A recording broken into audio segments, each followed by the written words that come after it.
Um chamado à separação, por A. W. Pink. Não vos prendais a um jugo desigual com os infiéis. Por quê? Que sociedade tem a justiça com a injustiça? E que comunhão tem a luz com as trevas? 2 Coríntios capítulo 6, verso 14 ao 18. Esta passagem dá expressão a uma exortação divina para os que pertencem a Cristo para manter-se afastados de todas as associações íntimas com os ímpios. Ela expressamente os proíbe de entrar em alianças com os não convertidos. Ela definitivamente proíbe os filhos de Deus que andem de mãos dadas com os mundanos. É uma advertência aplicável a todas as fases e áreas das nossas vidas, religiosas, doméstica, social, comercial, etc. E nunca, talvez, houve um momento em que mais necessitamos pressionar os cristãos do que agora. Os dias que vivemos são marcados pelo espírito de compromisso. Por todos os lados vemos misturas profanas, alianças ímpias, julgos desiguais. Muitos cristãos professos parecem estar tentando descobrir quão perto do mundo podem andar e ainda ir para o céu. Não vos prendais em julgo desigual. Este é um chamado aos piedosos para a separação. Em cada dispensação, essa ordenança divina foi feita.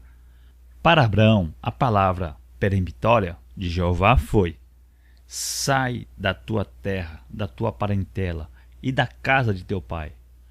Para Israel, ele disse: não fareis segundo as obras da terra do Egito, em que habitastes, nem fareis segundo as obras da terra de Canaã, para a qual vos levo, nem andareis nos teus estatutos.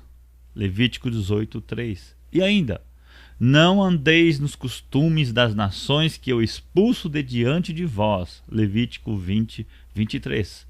E foi pelo descaso dessas mesmas proibições que Israel trouxe sobre si tão severos castigos. O princípio do Novo Testamento nos mostra o precursor de Cristo do lado de fora do judaísmo organizado dos seus dias, convidando os homens a fugirem da ira vindoura. O Salvador anunciou que: e chama pelo nome as suas ovelhas e as traz para fora. João 10:3. No dia de Pentecostes, a palavra aos crentes foi: salvai-vos desta geração perversa. Atos 2:40. Mais tarde, aos cristãos hebreus, Paulo escreveu: saiamos, pois, a ele fora do arraial. O chamado de Deus para o seu povo na Babilônia é: sai dela, povo meu, para que não sejais participantes dos seus pecados, e para que não incorrais nas tuas pragas. Apocalipse 18:4. Não vos prendais em julgo desigual. Esta é a palavra de Deus para o seu povo hoje, a qual não permanece sozinha. Em Romanos 16:17 é dito: e rogo-vos, irmãos, que noteis os que promovem dissensões e escândalos contra a doutrina que aprendestes. Desviai-vos deles. Em 2 Timóteo, capítulo 2, 20 ao 21, lemos: ora, numa grande casa não há somente vasos de ouro e de prata, mas também de pau e de barro, uns para honra, outros, porém, para desonra. De sorte que, se alguém se purificar dessas coisas, será vaso para honra, santificado e idôneo para o uso do Senhor. 2 Timóteo 3:5 fala que, tendo aparência de piedade, mas negando a eficácia dela. Então isto é adicionado: destes afasta-te. Que palavra é esta que está em 2 Tessalonicenses 3:14? Mas, se alguém não obedecer a nossa palavra por esta carta, notai o tal, e não vos misturais com ele. Quão radical é a admoestação em 1 Coríntios capítulo 5, versículo 11. Mas agora vos escrevi que não vos associeis com aquele que, dizendo seu irmão, for devasso, avarento, ou idólatra, ou maldizente, ou beberrão, ou roubador, com o tal, nem ainda comais. Não vos prendais em julgo desigual. Estamos totalmente convencidos de que é o descaso deste mandamento, pois mandamento é, que é largamente responsável pelo baixo nível que agora prevalece, de modo geral, entre os cristãos, tanto individual como coletivamente. Não admira que o pulso espiritual de muitas igrejas bata tão debilmente. Não admira que as suas reuniões de oração estão tão mal frequentadas. Os cristãos que estão em julgo desigual não têm coração para a oração. Desobediência nesse ponto é uma certa preventiva para a devoção real e de todo o coração a Cristo. Ninguém pode ser um seguidor desacorrentado do Senhor Jesus. Quem está, de alguma forma, preso aos seus inimigos. Ele pode ser uma pessoa verdadeiramente salva, mas o testemunho da sua vida, o testemunho do seu caminhar, não honrará e glorificará a Cristo. Não vos prendais em julgo desigual. Isto aplica-se, em primeiro lugar, para as nossas relações religiosas ou eclesiásticas. Quantos cristãos são membros das chamadas igrejas, onde muito do que está acontecendo eles sabem que está em desacordo direto com a palavra de Deus ou o ensino do púlpito, as atrações mundanas usadas para atrair o ímpio, os métodos mundanos utilizados para financiá-lo ou o recebimento constante em sua membresia daqueles que não dão nenhuma evidência de terem nascido de novo. Os crentes em Cristo que permanecem em tais igrejas estão desonrando o seu Senhor. Eles respondem: praticamente todas as igrejas são iguais. E se renunciarmos, o que poderíamos fazer? Temos de ir em algum lugar aos domingos. Essa linguagem mostraria que eles estão colocando seus próprios interesses antes da glória de Cristo. Melhor ficar em casa e ler a palavra de Deus do que ter comunhão com aquilo que sua palavra condena. Não vos prendais em julgo desigual. Isso aplica aos membros de suas ordens secretas. Um julgo é o que une. Aqueles que pertencem a uma loja maçônica estão unidos em juramento solene e aliança com os seus membros irmãos. Muitos dos seus companheiros, membros, não dão nenhuma evidência de terem nascido de novo. Eles podem acreditar em um ser supremo, mas qual amor eles têm pela palavra de Deus? Qual é a sua relação com o Filho de Deus? Porventura, andarão dois juntos, se não estiverem de acordo? Amós 3:3. Pode aqueles que devem tudo a Cristo, tanto para o tempo quanto para a eternidade, ter comunhão com aqueles que o desprezam e rejeitam? Portanto, que qualquer leitor cristão que está em julgo desigual saia debaixo dele sem demora. Não vos prendais a julgo desigual. Isso se aplica ao casamento. Há apenas duas famílias neste mundo: os filhos de Deus e os filhos do diabo. 1 João 3:10. Se então uma filha de Deus se casa com um filho do maligno, ela se torna uma nora de Satanás. Se um filho de Deus se casa com uma filha de Satanás, ele se torna um genro do diabo. Por um passo tão infame, uma afinidade é formada entre um pertencente ao Altíssimo e um pertencente ao seu arqui-inimigo. Linguagem forte, sim, mas não muito forte. É o amargo colher da semeadura. Em todo caso, é o pobre cristão que sofre. Leia as histórias inspiradas de Sansão, Salomão e Acabe e veja o que se seguiu às suas alianças profanas em casamento. Assim como pode um atleta que, tendo ligado a si mesmo peso pesado, esperar ganhar uma corrida? Semelhantemente, um cristão espera progredir espiritualmente ao se casar com um mundano? Como a vigilância em oração é necessária na regulação das nossas afeições. Não vos prendais em julgo desigual. Isso se aplica a parcerias de negócios. A desobediência neste ponto tem destruído o testemunho cristão de muitos e os transpassado com muitas dores.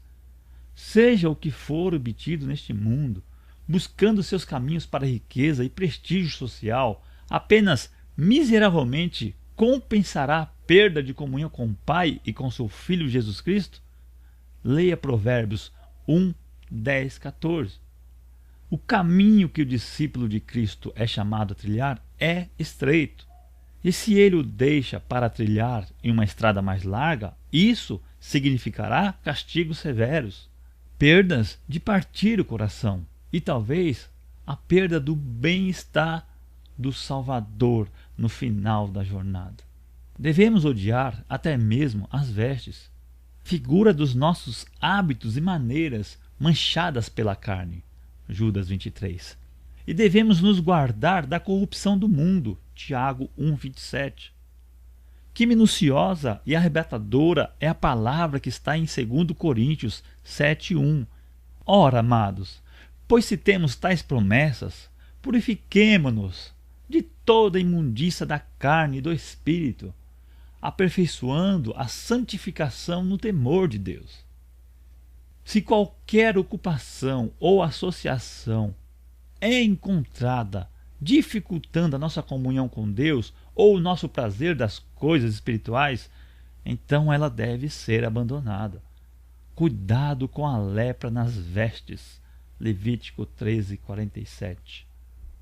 Qualquer coisa nos meus lábios ou maneiras que estrague a comunhão feliz com os irmãos e que me rouba o poder em serviço, deve ser julgado implacavelmente e destinado a ser queimado.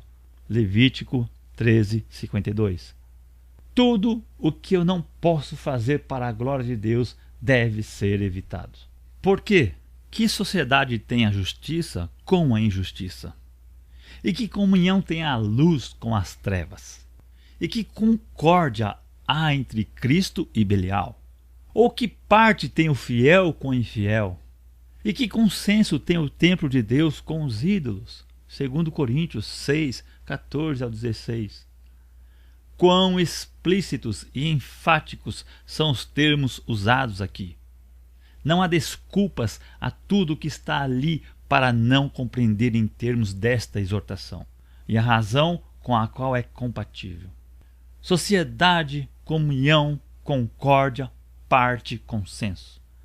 É tão simples que não necessita de um intérprete.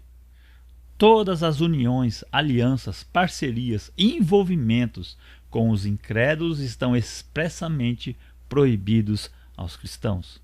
É impossível encontrar dentro de toda a gama das Escrituras Sagradas linguagem mais simples sobre qualquer assunto do que nós temos aqui.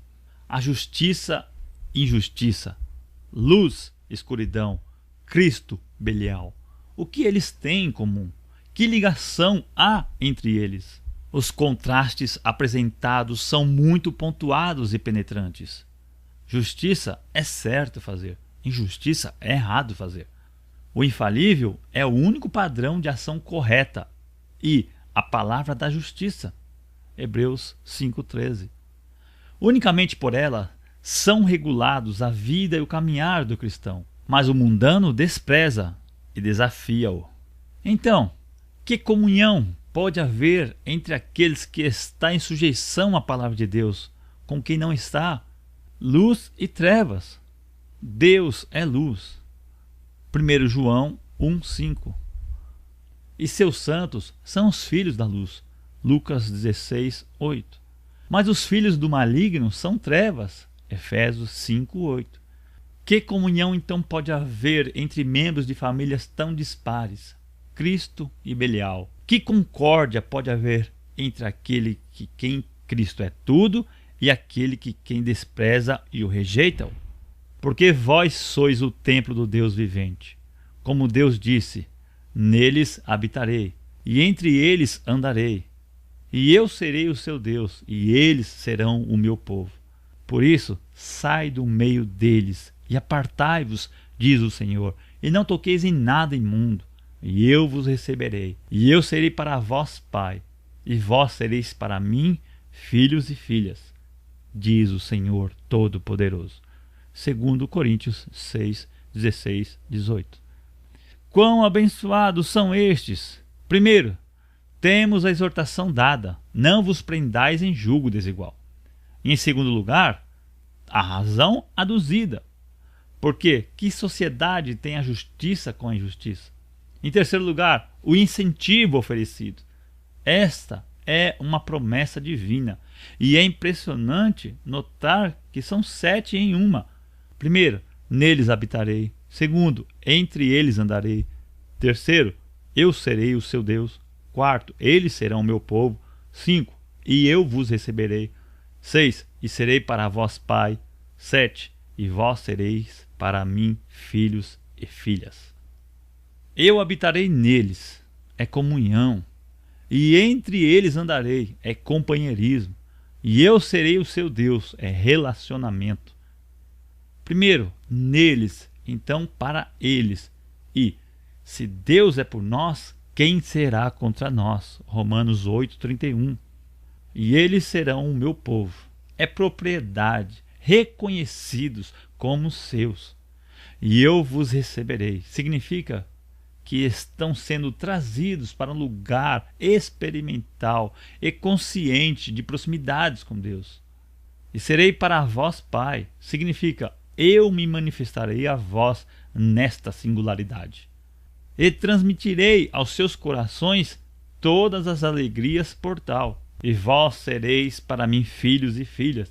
Significa que tal separação piedosa do mundo fornecerá demonstração de que somos seus filhos e filhas. Mateus 5,44. Compare. Diz o Senhor Todo-Poderoso. Esta é a única vez que o título divino, Todo-Poderoso, é encontrado em todas as 21 epístolas do Novo Testamento. Parece ser trazido aqui com o propósito de enfatizar a suficiência do nosso recurso. Como alguém já disse, deixe cada cristão agir conforme a ordem de separação dada em 2 Coríntios 6, 14 a 17. E ele encontrará o seu caminho cercado de dificuldades e assim tende a despertar a hostilidade de todos. Pois, se seus olhos não permanecem fixos no Deus Todo-Poderoso, que assim o tem chamado para fora, ele facilmente desfalecerá. Mas note-se que estas promessas são condicionais, condicionadas à obediência às exortações anteriores. No entanto, se o coração se apodera desse incentivo abençoado, então a obediência à ordem torna-se fácil e agradável.